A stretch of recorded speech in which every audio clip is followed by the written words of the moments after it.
দ্বাদশ জ্যোতির্লিঙ্গ স্বামী অচ্যুতানন্দ। জ্যোতির্লিঙ্গ বিশ্বনাথ, পর্ব ৩। মন্দিরে ফুল, বেলপাতা, ধূপ, অগরুর গন্ধে এক দিব্য পরিবেশে মন সত্যি অন্য জগতে চলে যায়। লালগিরিজির সঙ্গে কণ্ঠ মিলিয়ে করজোরে প্রার্থনা করলাম। সানন্দ মানন্দ বনে বসন্ত মানন্দ কন্দং ঋত পাপ বৃন্দম বারাণসী নাথ মনানাথ নাথং শ্রী বিশ্বনাথং শরণং প্রপদ্যে।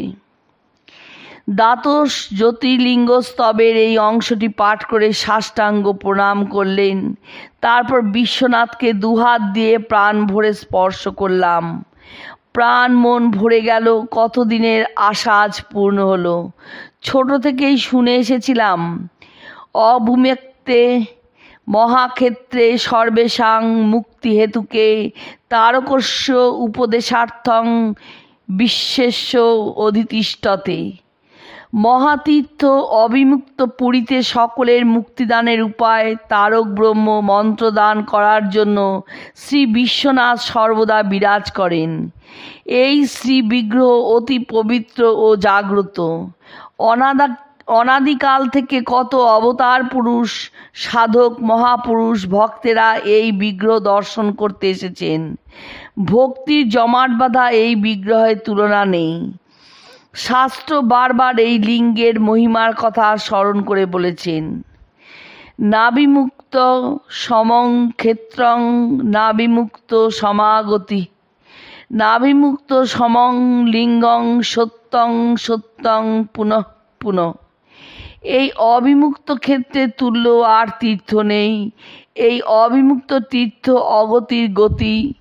এই অবিমুক্ত লিঙ্গের সমান অন্য কোনো শিবলিঙ্গ নেই। একথা বারবার সত্য বলা হচ্ছে। শ্রী বিশ্বনাথস্য সমং ন লিঙ্গং পুরী না কাশী সদৃশী ত্রিলোকেশ্বু। শ্রী বিশ্বনাথের মতো পবিত্র লিঙ্গ আর নেই, আর কাশীর মতো বিখ্যাত তীর্থ ত্রৈলোক্যে নেই।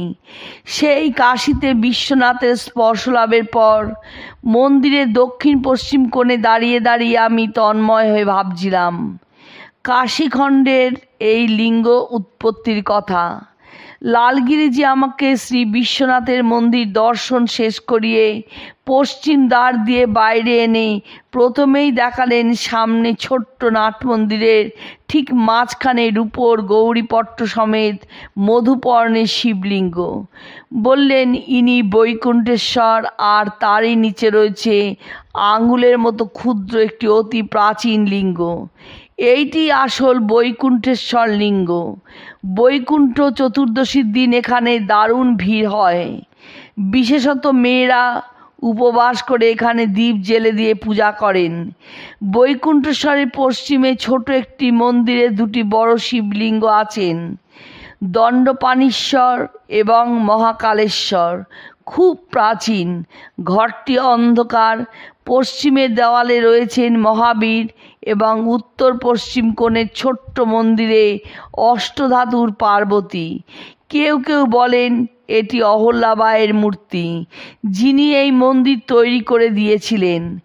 এই মন্দিরে ঢোকবার পথে মাটির গহ্বরে পাথরের জালি ঢাকা দেওয়া দুটি শিবলিঙ্গ আছেন, কপিলেশ্বর ও নিকুম্ভেশ্বর। যারা জানে না তারা ওই জালের উপর পা দিয়েই চলে যায়।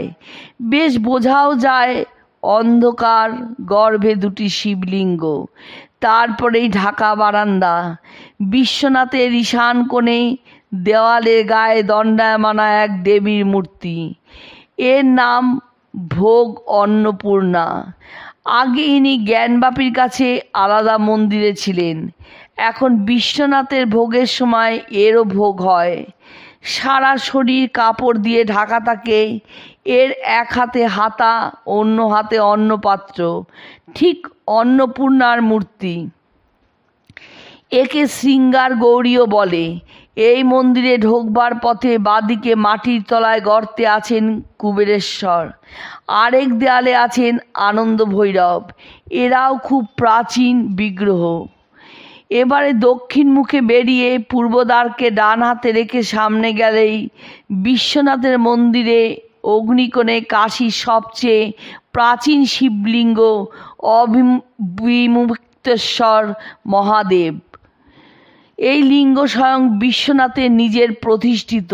শাস্ত্রে আছে অবিমুক্তেশ্বরং লিঙ্গং কাশ্যাং তিষ্ঠতি নিত্যশঃ মুক্তিদাতা চ লোকানাং মহাপাতকীনামপি। এখানে অবিমুক্তেশ্বর লিঙ্গ মহাদেব রূপে নিত্য বিরাজিত। তিনি মহাপাতকীকেও মুক্তিদান করেন। স্কন্দ পুরাণে আছে স্বয়ং বিশ্বনাথকেও একবার ব্রহ্মার অনুরোধে বিশেষ প্রয়োজনে কাশী ছেড়ে মন্দার পর্বতে যেতে হয়, কিন্তু বিশ্বনাথ ছাড়া কাশীর অস্তিত্ব অসম্ভব। সেজন্য তিনি স্বয়ং অতি গোপনে নিজের প্রতিনিধি এই অবিমুক্তেশ্বর শিবলিঙ্গকে এখানে প্রতিষ্ঠা করে বাইরে যান। তাই তিনি অবিমুক্তেশ্বর। শিব স্বয়ং কাশীতে ফিরে এসে পরে বলেছেন, বিমুক্তং ন ময়া যস্মাৎ মোক্ষেহং ন কদাচন মহৎক্ষেত্রমিদং তস্মাৎ অবিমুক্তেতি স্থিমিতং। আমি কখনো স্থান ছেড়ে থাকতে পারি না, এটি আমার মুক্তিদানের ক্ষেত্র। সেই জন্য এই পবিত্র ক্ষেত্রকে অবিমুক্ত ক্ষেত্র বলা হয়। বিশ্বনাথ দর্শনের পরে মধুবর্ণের এই লিঙ্গ অবশ্যই দর্শনীয়, পূজার্হ। অবিমুক্তেশ্বর থেকে বেরিয়ে পশ্চিমের ছোট্ট ঢাকা বারান্দায় দেওয়ালের গায়ে শ্বেত পাথরের বেঞ্চি, এটি বর্তমানে বিশ্বনাথের মুক্তি মণ্ডপ। বিশ্বনাথ দর্শন করে সেখানে বসে একটু ঈশ্বর চিন্তা করার জন্য প্রাচীন সাধুদের মুখে শুনেছি, এখনও প্রায় প্রত্যেক যাত্রী ওই সংকীর্ণ বেঞ্চিতে বসে জপ ধ্যান করে। তারই সামনে বিশ্বনাথের বাহন নন্দীর বা বৃষ ছোট মূর্তি উত্তরমুখী হয়ে বিশ্বনাথের দরজার দিকে মুখ করে বসে আছেন। এখন আমরা যেখানে বসে আছি সেই মুক্তি মণ্ডপটি ছিল দ্বিতীয় বিশ্বনাথ মন্দিরে, যা আওরঙ্গজেবের আমলে আটখানা ভেঙে মসজিদ করা হয়েছিল। ডান দিকে সামনে সেই বিশ্বনাথের মুক্তি মণ্ডপ, আর ডান দিকে বিশাল লাল সিঁদুর মাখানো নন্দী। ওটি নেপালের মহারাজা দ্বিতীয় বিশ্বনাথের আমলে তৈরি করিয়ে দিয়েছিলেন। আজও সেই বৃষ উত্তরমুখী হয়ে প্রাচীন অর্ধভগ্ন মন্দিরের দিকে তাকিয়ে আছেন। প্রবাদ আছে সেই ভীষণ অত্যাচারের সময় এই নন্দীরা কি হুঙ্কার দিয়েছিলেন, যার জন্য বিধর্মীরা ভয়ে পুরো মন্দিরটা ভাঙতে পারেনি। আর এই মুক্তিমণ্ডপ সে সময় গোয়ালিয়রের রানী বৈজাবাই তৈরি করে দিয়েছিলেন 1830 খ্রিস্টাব্দে। মুক্তিমণ্ডপ থেকে পশ্চিম দিকে আরেকটি ছোট মন্দিরে আছেন অবিমুক্ত বিনায়ক, গৌরী বা লক্ষ্মী বিষ্ণুর সুন্দর বিগ্রহ। এখানে বিশ্বনাথের আরতির সময় সাজানোর কিছু রূপোর সাপ মুখোশ রাখা থাকে।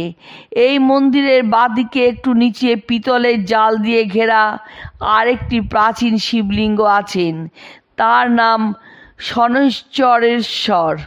শনিবার এখানে দীপ দিয়ে পূজাদির জন্য খুব ভিড় হয়। আমরা বিশ্বনাথের মন্দির থেকে এখানে এই পুরনো মুক্তি মণ্ডপে এসেছি। মন্দিরের পশ্চিম দ্বার দিয়ে বেরিয়ে আসবার পথে ডান দিকে একটি চাতালে অনেক ছোট বড় শিবলিঙ্গ দেখলাম। এই জায়গাটিকে বলে শিবের কাছারি।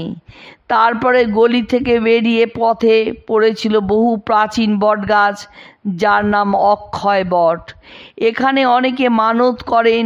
এর নিচে পঞ্চপাণ্ডবের মন্দির ও আরও কিছু শিবলিঙ্গ আছে। এখানকার সাধুরা বলেন, কাশিকা হর কঙ্কর হ্যায় ভোলা শঙ্কর, অর্থাৎ কাশীর প্রতিটি ধূলিকণাই শিব সমান পবিত্র। আর এখানে চারিদিকে ছড়িয়ে আছে অসংখ্য শিবলিঙ্গ, নানান নামে নানান আকারে। অক্ষয় বটের পরেই কাশীর আরেকটি প্রাচীন বিখ্যাত তীর্থ জ্ঞানবাপী। তীর্থযাত্রীরা বিশ্বনাথ দর্শনের পরে এখানে আসেন। প্রবাদ আছে, এই জ্ঞানব্যাপী কুয়োটি স্বয়ং বিশ্বনাথের ত্রিশূলের আঘাতে খনিত হয়েছিল। বহু প্রাচীনকালে কাশীতে যখন গঙ্গার আবির্ভাব হয়নি, তখন জলের প্রয়োজনে বিশ্বনাথ ত্রিশূল দিয়ে এই জায়গায় আঘাত করে এই কূপটি তৈরি করেন। এর জল অতি পবিত্র বলে মনে করা হয়। একটি দুঃখের ঘটনা এর সঙ্গে জড়িয়ে আছে। দ্বিতীয় বিশ্বনাথের মন্দির যখন বিধর্মীরা ধ্বংস করছে, তখন মন্দিরের পাণ্ডারা বিশ্বনাথকে তাদের অত্যাচারের হাত থেকে রক্ষার জন্য তুলে এনে এই জ্ঞানব্যাপীর মধ্যে লুকিয়ে রাখে। পরে আর তোলা হয়েছিল কিনা জানা যায় না। এই কুয়োর জল অত্যন্ত পবিত্র ও জ্ঞানদানকারী বলে বিশ্বাস।